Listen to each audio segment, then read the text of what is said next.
قد خواب من دساہا، بے شک وہ مراد کو پہنچا جس نے اسے ستھرا کیا، اور وہ نامراد ہوا جس نے اسے معصیت میں چھپایا۔ اسے سے مراد نفس ہے۔ آپ کامیابی کس کو سمجھتے ہو میں نہیں جانتا، لیکن اللہ نے کامیاب اور بامراد اس آدمی کو کہا ہے جس نے اپنے نفس کو صاف کر لیا، اپنے نفس کو ستھرا کر لیا، اپنے نفس کو دنیا کی آلائی سے پاک صاف کر دیا۔ جس نے اپنے نفس کو نفس مطمئنہ بنا دیا وہ مراد کو پہنچا، اور جس نے اپنے نفس کو نفس امارہ بنا دیا وہ نامراد ہوا۔ اب میں اس کی مختصر وجہ کروں، بہت تفصیل نہیں۔ نفس کی کئی قسمیں معلوم ہے آپ کو؟ نفس کی 4 قسمیں ہیں۔ 4 قسمیں ہیں۔ ایک ہے نفس امارہ، ایک ہے نفس لوامہ، ایک ہے نفس ملہمہ، ایک ہے نفس مطمئنہ۔ یہ 4 نفس ہیں، اور ساری برائیوں کی جڑ یہ نفس ہی ہے۔ جب اس نفس میں سرکشی آتی ہے، جب یہ نفس بے لگام ہوتی ہے، جب اس نفس میں مصطفیٰ کی محبت کی نکیل نہیں ڈالی جاتی ہے، جب اس نفس میں مصطفیٰ کی شریعت کی لگام نہیں ڈالی جاتی ہے، جب اس نفس کو چھوڑ دیا جاتا ہے، آوارہ طور پر گناہوں پر آمادہ کرتی ہے، غلطیوں پہ آمادہ کرتی ہے، آلائشوں سے پر ہو جاتی ہے، تو آدمی صبح سے شام تک صرف گناہ کرتا رہتا ہے، اور جب معصیت میں یہ نفس چھپ جاتی ہے تو آدمی مراد سے دور پہنچ جاتا ہے۔ مراد وہ ہے جو مقصد ہے، اور ہمارا مقصد ہمارا خدا ہے، ہمارا مقصد ہمارے مصطفیٰ ہے، ہمارا مقصد ہمارا دین ہے، ہمارا مقصد ہماری دنیا نہیں ہے، آخرت بن جائے، یہی مومن کا مقصد ہے، یہی مومن کی مراد ہے۔ سبحان اللہ، سبحان اللہ، بے شک۔ اور جس کا نفس گناہوں میں چھپ گیا نہ آخرت پائے گا، نہ اللہ پائے گا، نہ مصطفیٰ پائے گا۔ دنیا تو پا سکتا ہے لیکن اللہ رسول کو نہیں پا سکتا۔ اللہ فرماتا مراد کو وہ لوگ پہنچے جو نفس کو ستھرا کر لیا۔ سبحان اللہ۔ اور نفس تو ایسا ہے کہ اگر اس میں تقوی و طہارت اس کے مصطفیٰ کا نکیل نہیں ڈالو گے تو یہ اتنا تیز دوڑتا ہے جو اتنا سرکل گھوڑا کیا دوڑتا ہوگا۔ ہاں لیکن اس چیز پر دھیان رہے کہ گھوڑا اگر تیز رفتار سے دوڑ رہا ہے تو اچانک اس کا لگام نہ کھینچا جائے، ورنہ وہ گھوڑا گرے گا، خود بھی مرے گا اور اپنے سوار کو بھی مار ڈالے گا۔ بے شک۔ جو لوگ نفس پر سوار ہو کر کے گناہوں کی دنیا میں تیزی کے ساتھ دوڑ رہے ہیں، اچانک اگر وہ چاہے کہ ہم تقویٰ کی لگام لگا کر کے گناہوں کی دنیا سے ایک سے الگ ہو جائے تو نہیں ہو سکتے ہیں۔ ایسے کے لیے لازمی ہے کہ آہستہ آہستہ اپنے نفس میں تقوی کی لگام ڈال دو، اور وہ اس میں مصطفیٰ کے ذریعے ہوگا۔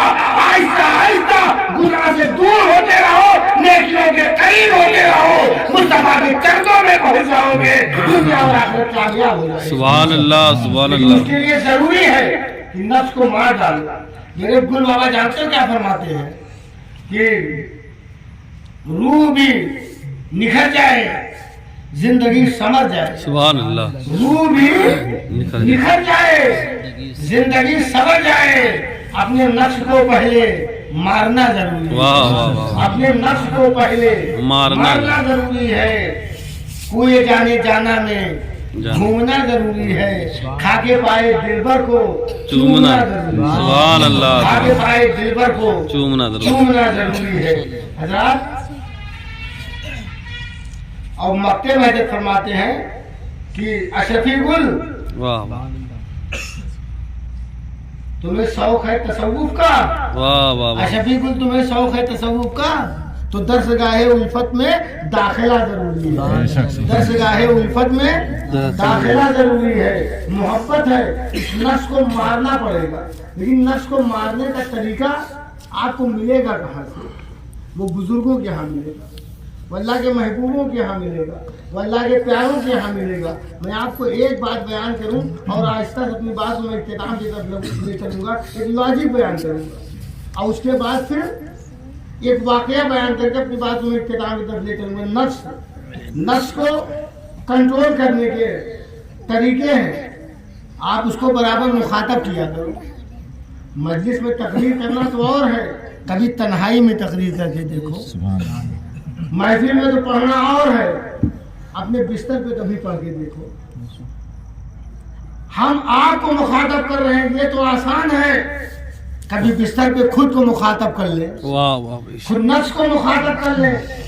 رات کو نیند ستا رہی ہو، بستر پہ اٹھنے کا دل نہ چاہتا ہو اور پھر دل چاہتا ہو سوتا رہوں، مصطفیٰ کی یاد ایک مرتبہ دھک سے آئے اور پھر بستر کو چھوڑ کر کے آپ اپنے اوڑھنے کو دور پھینکو اور مصطفیٰ کی یاد میں دل دھک سے بولے، بستر سے اٹھ کر کے نیند کو خیر بار کر کے اٹھ کر کے وضو بناؤ اور پھر آپ مصلی پہ جا کے اپنے نفس کو مخاطب کرو اور یہ کہو، اے نفس تو میرا خدا نہیں ہے، میں تیرا کہا نہیں مانوں گا، میں اپنے نبی کا کہا مانوں گا، میں سوؤں گا نہیں، رات میں اٹھ کر کے نبی کے آگے روؤں گا۔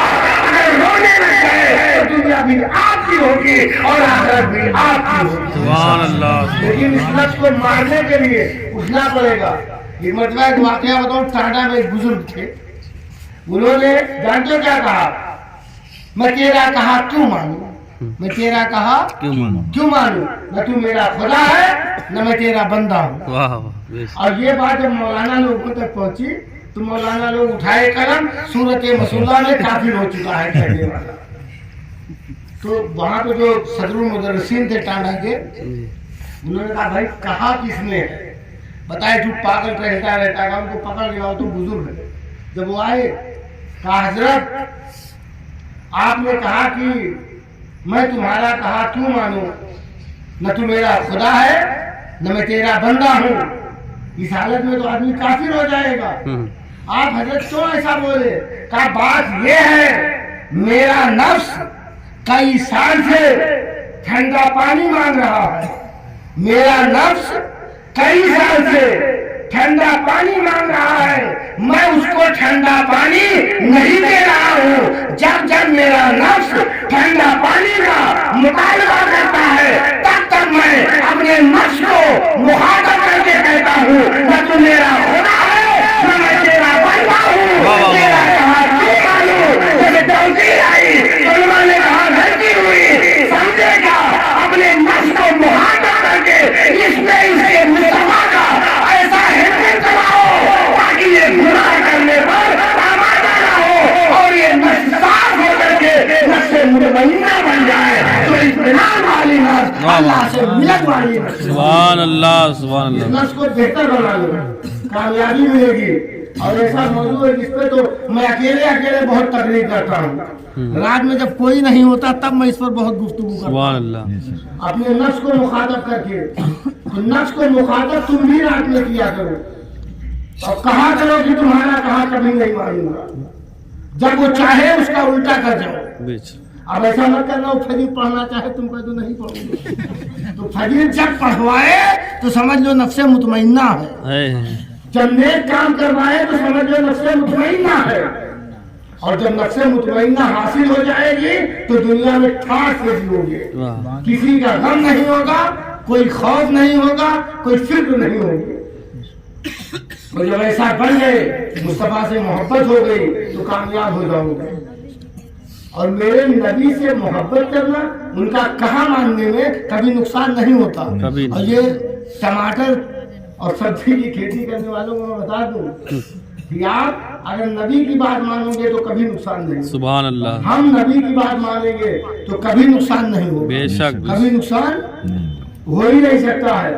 وقت ہو گیا، 8 بجنے والے ہیں، اذان کا وقت ہو گیا۔ اس کو میں مختصر کر دوں کہ ایک عیسائی تھا، اس نے نبی کا ایک قول پڑھا، اور نبی کا قول کیا پڑھا کہ زکوٰۃ کے ذریعے اپنے مال کو محفوظ کر لو۔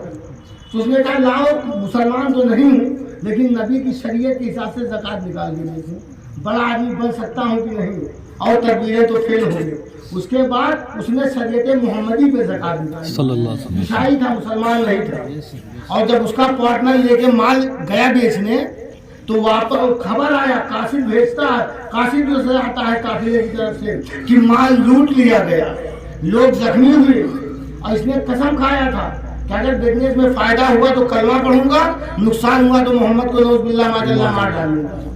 جب وہ پیغام ملا کہ تلوار لے کے نکل پڑا، کچھ دور گیا تھا کہ ایک قاصد دوسرا ملا جو اس کا پارٹنر بھیجا تھا، اس میں لکھا تھا کہ میرے اونٹ کو زخم لگا، میں سرائے میں رکا تھا، زخمی اونٹ کی وجہ سے قافلے کے ساتھ نہیں جا پایا، قافلہ آگے بڑھ گیا، وہاں لوگوں نے قافلے کو لوٹ لیا، لوگوں کو زخمی کیا، چونکہ ہم سرائے میں رک گئے تھے اس لیے ہم بچ گئے، اور بیچنے کے بعد مال میں بڑا منافع ہوا ہے۔ عیسائی کا انداز بدلا، تلوار نام میں ڈالی، مصطفیٰ کے چرنوں میں پہنچا، یا رسول اللہ آپ نے جو کہا سے کہا ہے، میں نے زکات نکالی تو اپنا مال محفوظ کر لیا، اب مجھے کلمہ پڑھا کے مسلمان کر لو، یہ میرے نبی ہیں، اگر ان پر عمل کرو گے تو دنیا بھی بہتر ہوگی اور آخرت بھی بہتر بن جائے گی۔ سبحان اللہ، بے شک اور نفس مطمئنہ ہوگی، اللہ فرمائے گا اے نفس مطمئنہ آ